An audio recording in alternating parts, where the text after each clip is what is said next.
Hello बच्चों, आइए प्रश्न को पढ़ते हैं। ए कॉमा बी व सी परस्पर लंबवत इकाई सदिश है, तब ए प्लस बी प्लस सी का परिमाण का मान है। और हमें विकल्प दिए गए हैं यहाँ पर।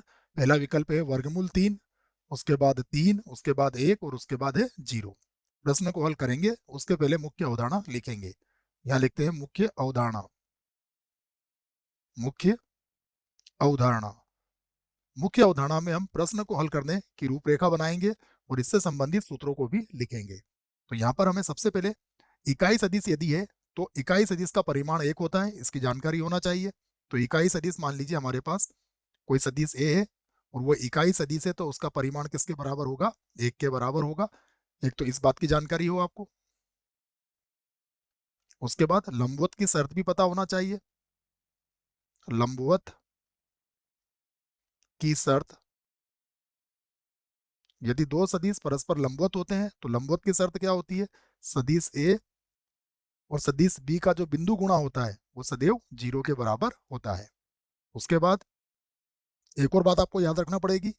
यदि ए डॉट ए हमें ज्ञात करना है तो ये किसके बराबर होता है? ये इसके ए के परिमाण के वर्ग के बराबर होता है। उसके बाद अगर सूत्र की बात करें, दो सदिश अगर हमें दिए जाते हैं, ए सदिश डॉट बी सदिश, तो इनका बिंदु गुणा किसके बराबर होता है? बिंदु गुणा बराबर होता है ए का परिमाण बी का परिमाण कॉस थीटा के, जहां थीटा ए और बी के मध्य का कोण होता है। तो ये सभी बातें हमने लिख ली हैं। अब प्रश्न में जो बातें कही गई है उसे देखते हैं। प्रश्न में कहा गया है कि ए बी सी परस्पर लंबवत है। तो इसी बात को हम कहेंगे कि यदि यदि सदिश ए सदिश बी तथा सदिश सी परस्पर परस्पर लंबवत लंबवत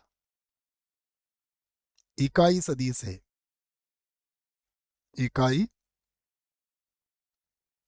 सदिश है, तब तब क्या क्या होगा? देखो, सबसे पहले तो सदिश ए का परिमाण बराबर होगा सदिश बी का परिमाण बराबर होगा सदिश सी का परिमाण, और ये सब किसके बराबर होंगे? 1 के बराबर होंगे। या एक मात्रक भी लिख सकते हो आप, या एक इकाई आप यहाँ पर लिख सकते हो। उसके बाद लंबवत है, इसका तात्पर्य क्या है कि ए सदिश डॉट बी सदिश बराबर होगा बी सदिश डॉट सी सदिश के, और ये बराबर होगा सी सदिश डॉट ए सदिश के, और ये सभी किसके बराबर होंगे? 0 के बराबर होंगे।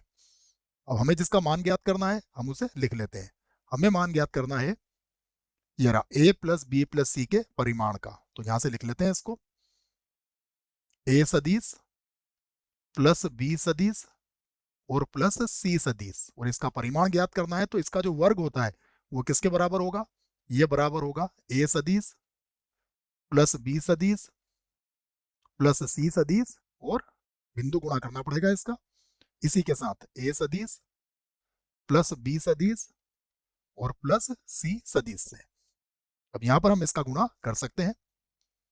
तो ये हो जाएगा ए सदिश डॉट ए सदिश, फिर होगा ए सदिश डॉट बी सदिश, उसके बाद होगा ए सदिश डॉट सी सदिश, फिर बी से गुणा करेंगे तो ये होगा बी सदिश डॉट ए सदिश, उसके बाद बी सदिश डॉट बी सदिश, यहां से प्लस लगा लेते हैं, फिर बी सदिश और डॉट सी सदिश।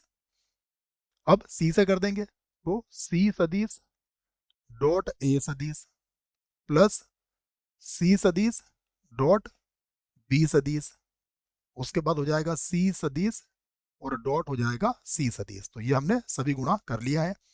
अब हमने जो बातें पहले लिख रखी है उनकी हम यहाँ पर मदद लेने वाले हैं। देखो, ए डॉट ए ये किसके बराबर होगा? सदिश ए के परिमाण का वर्ग।